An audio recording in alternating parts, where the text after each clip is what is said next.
105.9 Academy FM's Breakfast. Craig Haywood. I'm Wayne and Sarah, they're here as well. It isn't just Morning. me. I know the jingle says it's just me, but it isn't. It's all right. It's not just us in the studio anymore either. I want to say good morning to Mike. Morning! Good morning. Morning, how are you? All right? I'm fine, thank you. Good. Right, now Sarah, do you want to explain, Yes. because you are the guest booker person and you know what's going on. Guest booker. I was the coffee maker a minute ago. Well, yeah, that as well. I'm going to put the mic down a little bit so you can... Professional radioism here. Just bear with us, please, as Sarah takes the microphone.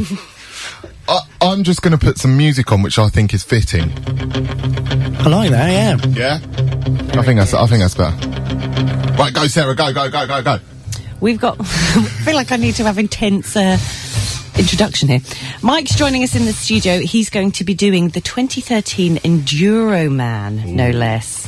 Sounds quite intense, that, doesn't it? It does. Need a cape, maybe. Enduroman. And to raise money for the Pilgrim's Hospice, very good cause. But special reason why you're doing it and why it's going to be a challenge for you, Mike. Yeah, I had a tumour removed from my spinal cord in 2008, but it left me paralysed in my right leg.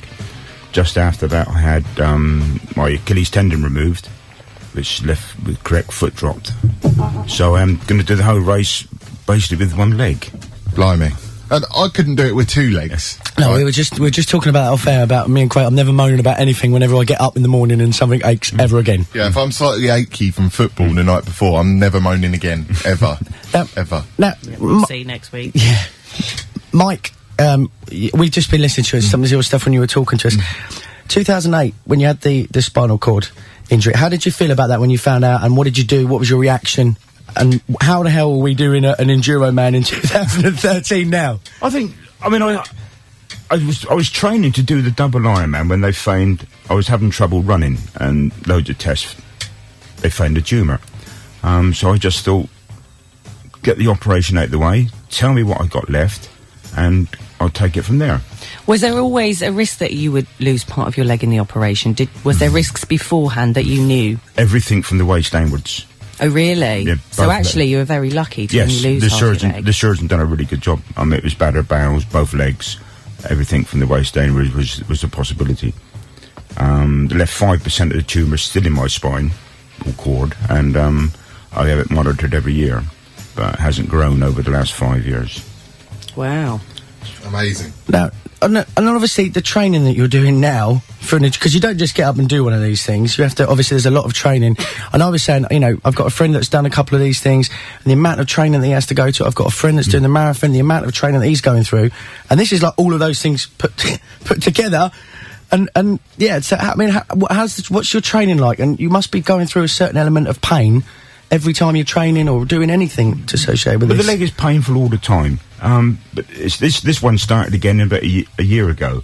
I put on loads of weight, obviously, from what I was doing and stopped working. And a friend of mine, Tom, phoned me up and said, there's a chap doing the outlaw, and he's doing the marathon part of the race on a rower. And I thought, I could do that. So last year, I decided to do the Enduroman for this year. And that's how it all started again. So there's a marathon part, but they've allowed you to row for that part. Yes, obviously I can't run. I'm doing it on the Concept 2 rower. So, training-wise, I only get 2.5 days a week to training. So each time of that, it's just long endurance stuff. I get, on a Wednesday afternoon, I get in the pool and swim 150, 200 lengths of the swimming pool. And that's my Wednesday training done. And what's the of all the things you do, in terms of the rowing, the cycling, what's the hardest? What hurts the most? Cycling. Cycling. Because of the one leg, I've lost so much power for hills and things like that. I just go backwards up a hill, okay on the flat. As soon as I hit a hill, I'm going to lose so much time and strength. Other than that, and of course the weather we've had, I haven't been able to get out on the bike. Because my leg is so cold and painful. Got to keep it warm. As we mentioned before, I suffer from open ulcers on the bottom of my foot, and when they open up, they're a bit painful as well. And the cold obviously makes that worse as well. Can you train on a static bike? during those times? I live on my turbo trainer. I don't know how many DVDs I've watched. That's one way to do it, I suppose. And not very good ones either. But we sit on that. Again, of course, with the ulcers, they say you've got to keep it dry. So when they open up, it's a battle with the wife to let me go swimming. I've gone through many tubes of duct tape, which I wrap around my foot, leg, and everything, just to try to keep my foot dry and the ulcers dry, so I allow me to swim. But it doesn't always work, and I get a few slaps on the wrist when I get home. But none of this is stopping you, though, Mike. You're pushing on with your plan to just crack on. I'll do this. That's brilliant. And it's not far away either. It's in June. So whereabouts is it actually taking place? It's in a place called Aventuro, which is like a youth hostel place in the New Forest near Burley. It's a small lake, so we got to swim 13 laps of a lake. So you get a little bit boring on that. The cycle route is 11.5 mile laps, so it's 10 laps of the cycle, and the runners have got it's just over a mile lap, so they've got 24 laps to run around a mile course. So it's also sort of mental, because you're going through the just the same course over and over again. But of course I'm not moving on the rower. I was sit in the field in the middle of the New Forest and just row a Concept 2 for 4 or 5 hours. So how many people take part in this then? Do you know how many there's going to be this year? I think at Enduroman there's normally about 200. It's wow. Because there's 3 events on there at the same weekend. There's the double Ironman. There's 50 people doing the double distance. And what's the difference between an Ironman and Enduroman? It's the brand. Right. Ironman is a brand, Enduroman is a brand. So they can't use the Ironman symbol. Right. So they call it the Enduroman, but it's the same sort of distances. Same distances, same different types of sport and athletics used and stuff, right? Everything is exactly the same. There's also an ultra 100-mile race down there where they do 91 laps of a mile course. No, thank you. Running 91 miles. Yeah, exactly. 100 miles. Well, yeah. But what, 91 laps of it, so you go around the same course 91 times, so you've got to be sort of focused. Well, I'm actually knackered just thinking about it. And also, that'd be a bit boring, wouldn't it? Same view, 91 times going round. But the thing is, if you put all these miles together, all these things, you'd end up like halfway to Manchester. That's the reality of it. I'm sitting there thinking, if I put all those miles together, I'd be halfway up there. I just can't believe it. Mike, it doesn't make any... Sorry, I've just looked at... Mike, you've gone through the story today. I just can't believe it, really. And I love the fact that you said, when you found out about it in 2008, when you had the tumour, you just said, just try and, whatever you leave me with, I'm going to crack on with. Yeah. Just that attitude. And you found that positivity has carried you through the last few years? Because I know that you've had a lot of... a lot of things have happened, bad and good, over the last few years and stuff. How's it sort of kept you positive? Yeah, as you said, I lost both my brothers through cancer. It's quite strange, really, because they found a tumour in my back. Mm-hmm. Almost a year to the day, they found a tumour in my brother's back. He was given a year to live, died.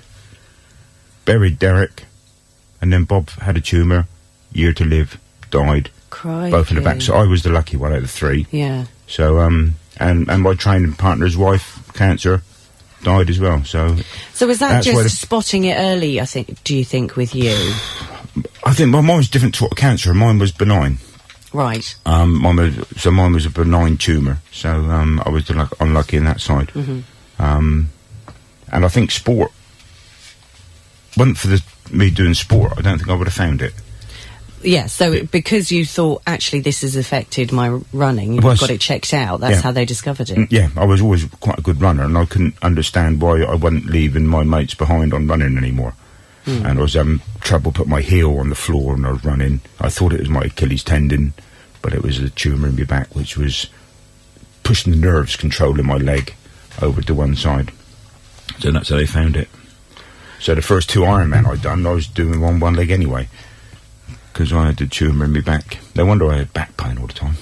That's amazing. And because of that, you're raising money for the Pilgrim's Hospice. Yes.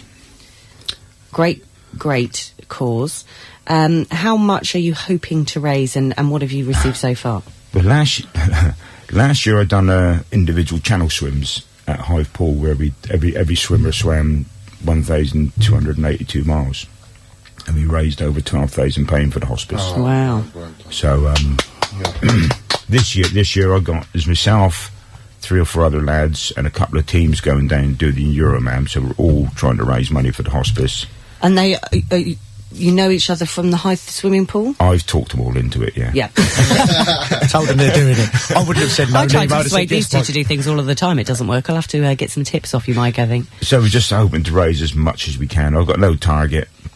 And the hospice is always thankful for whatever they're getting there. So if it's just a couple of quid or a couple of hundred, a couple of thousand, it doesn't matter, as long as it's just money for the hospice, isn't it? I think a lot of people in this town as well would have had some involvement with the hospice. You know, lots of loved ones, and you know, it's a place where a lot of people sort of have some relationship with. So I think what you're doing, Mike, is brilliant. I mean, and how can people, if they want to give you, if they want to donate and get involved and sponsor you, how do they do this? You know, what can they do right now to give you some money to help you on this? There's 2 ways. I've got a Just Giving page. Okay. Where you go into Just Giving and you just go Mike Enduroman.